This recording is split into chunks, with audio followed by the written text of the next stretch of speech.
Jadi sebenarnya kalau tidak dicuci tidak masalah, cuman takutnya induksi.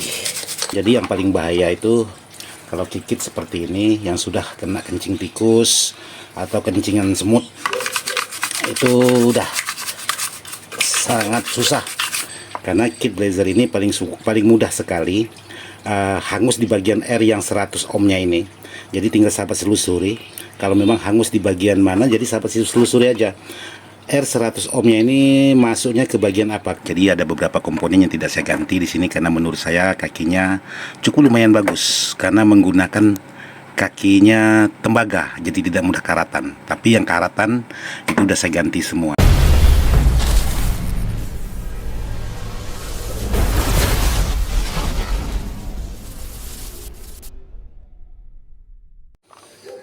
Oke, buat sahabat-sahabat, assalamualaikum warahmatullahi wabarakatuh. Jadi hari ini saya buat konten pencucian kit blazer yang tertulis di sini 250 watt dikali 2. Jadi ini kit dari ronsokan.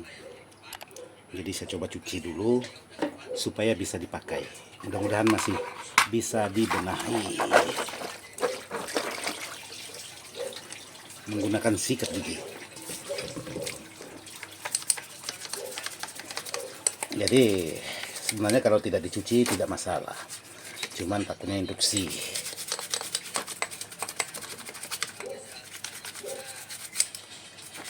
Karena ini bekas tanah-tanah.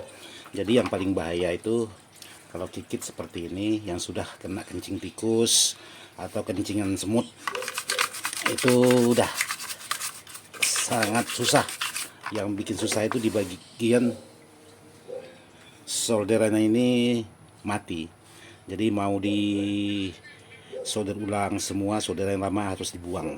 Jadi kalau udah dikencing tikus ataupun terkena kencingan semut, apalagi sampai di sarang semut.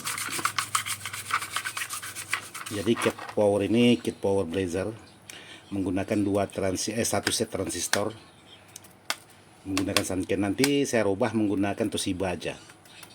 Jadi saya coba kit power ini untuk pakai sendiri aja dulu, siapa tahu masih awet. Yang penting dicuci dulu. Wih, ini transistornya putus sahabat-sahabat.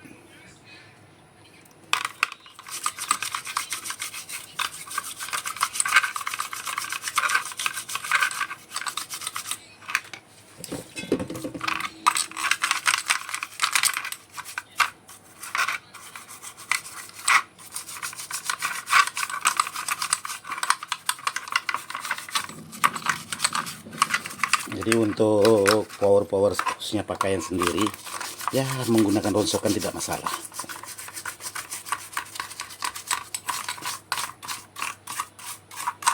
Jadi biasanya kalau sudah seperti ini, untuk jangka panjangnya, untuk di bagian R yang sudah berkarat di bagian kakinya itu harus diganti.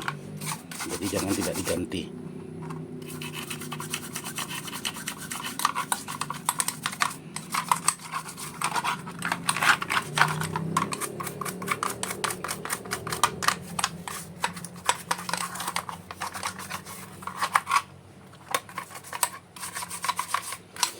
Jadi sebenarnya sangat sayang sekali untuk di bagian kit-kit seperti ini. Padahal untuk kit blazer ini sangat mudah sekali penyerpisannya. Jadi contohnya aja. Contoh di sini untuk penyerpisan. Jadi sahabat-sahabat bisa telusuri. Karena kit blazer ini paling mudah sekali hangus di bagian R yang 100 ohmnya ini. Jadi tinggal sahabat selusuri. Kalau memang hangus di bagian mana, jadi sahabat selusuri aja. R 100 ohmnya ini masuknya ke bagian apa. Kalau masuk di bagian transistor MJE 350 nya, coba sahabat cek di bagian MJE 350 nya. Biasanya MJE nya itu udah short, jadi jangan hanya mengganti di bagian yang udah hangus. Nah, kalau sahabat masukkan tegangan, dia hangus kembali. Jadi penyebab dari hangusnya R itu yang harus dicari. Kalau R nya ya sudah pasti hangus karena ada penyebabnya. Jadi jangan terfokus yang hangusnya diganti, yang lain penyebab R-nya hangus tidak dicari, ya saya rasa percuma juga sahabat-sahabat. Jadi penyebab R-nya hangus itu harus dicari. Karena banyak sekali saya dapat pertanyaan dari sahabat-sahabat itu, Bang, saya punya kit R-nya yang nilai sekian-sekian itu udah hangus.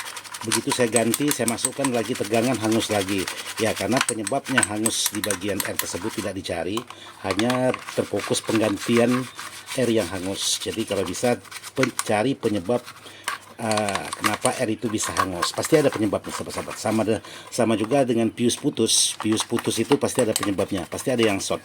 Jadi jangan hanya diganti fuse saja, langsung dicari penyebab fuse-nya, kenapa fuse-nya bisa jadi putus. Nah, itu yang perlu sahabat-sahabat cari. Karena kalau sahabat-sahabat ganti fuse-nya aja, begitu sahabat masukkan tegangan, putus lagi. Jadi seperti itu pengalaman saya, sahabat-sahabat.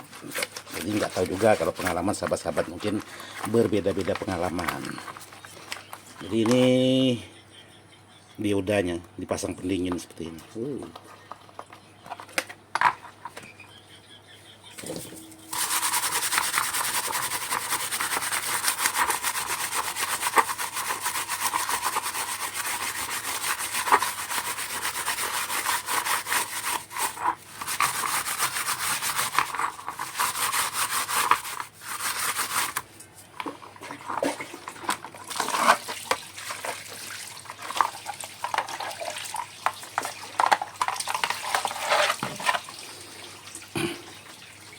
Jadi di sini ada menggunakan masing-masing fuse. Jadi ini sebelah R-nya atau sebelah L-nya, ini masing-masing ada fuse. Nah, kalau fuse-nya ini putus, jadi kesimpulannya biasanya yang banyak ditemukan di bagian transistor ini yang hangus. Kalau fuse ini ada yang putus, biasa juga disebabkan dari transistor ini ada yang short, antara dua kemungkinan, ini atau ini. Tapi kalau R yang hangus, belum tentu transistor kitnya, transistor powernya ini short, tapi kebanyakan di bagian yang komponen bagian bawah seperti itu. Jadi kebanyakan sahabat-sahabat menanya, Bang, saya punya kit Blazer atau kit yang lain, itu kalau dimasukkan tegangan hangus, padahal udah saya ganti dengan yang baru. Jadi apakah kurang besar dan lain sebagainya? Bukan kurang besar, cuman tidak ketemu penyebab R-nya yang putus itu yang harus sahabat cari. Oke, jadi ya cukup saya rasa seperti ini pencuciannya. Jadi kalau mau bersih-bersih amat nggak akan mungkin. Jadi kalau mau yang bersih-bersih itu beli baru aja. Oke, buat sahabat, salam satu hobi dari Pontianak, dan mohon maaf juga tidak maksud aku untuk menggurui, hanya sekedar ingin berbagi pengalaman. Salam satu hobi, tinggal dijemur. Oke, jadi buat sahabat-sahabat, di sini untuk kit yang saya cuci. Jadi di sini sudah saya ganti, untuk di bagian komponennya sudah saya pasang semua. Jadi ada beberapa komponen yang tidak saya ganti di sini karena menurut saya kakinya cukup lumayan bagus, karena menggunakan kakinya tembaga, jadi tidak mudah karatan. Tapi yang karatan itu udah saya ganti semua. Jadi di sini saya menggunakan elko kecil aja, menggunakan 4. Ini sistemnya seri, sahabat-sahabat. Jadi 4 elko cukup, karena ini rencananya untuk Twitter panggung. Nah, untuk di bagian transistor saya tidak menggunakan Toshiba. Jadi di sini saya menggunakan SK. Ini transistor lawas, transistor lama, bekas amplifier Sansui. Jadi di sini menggunakan apa ini? Bentar lihat dulu. FV1016, dan pasangannya di sini apa pasangannya itu? Pasangannya sebentar, nggak kelihatan. FN 1016. Jadi kalau untuk tulisan FV1016 ini bisa dipasang ke bagian tegangan apa ya? Tegangan C atau di bagian tegangan plus. Sementara yang tulisan FN ini tegangan untuk min. Ya, karena ini transistor lama, jadi tidak perlu menggunakan mika lagi untuk pelapis di bagian bawah. Terus di sini untuk R yang 100 ohm saya ganti menggunakan 5 watt. Kalau berpatokan kepada gambar itu menggunakan 5 watt, jadi saya ganti dengan yang 2 watt. Seperti itu. Jadi untuk komponen sudah saya pasang, fuse-nya sudah saya pasang. Ini menggunakan barang-barang bekas semua, sahabat-sahabat. Nah, ini seperti ini. Karena banyak sekali barang-barang yang tidak kepakai, jadi saya coba manfaatkan dulu. Oke, bos-bos. Jadi seperti ini. Jadi diodanya ini tidak saya gunakan, nanti mengambil dioda di bagian ini aja. Karena ini juga ampli jadul ini, sahabat-sahabat. Jadi saya pasang untuk pakaian saya sendiri aja. Saya buat untuk Twitter, apa maksudnya power untuk Twitter. Cukup menggunakan satu set per mono. Oke, bos-bos, salam satu hobi dari Pontianak, Kalimantan Barat.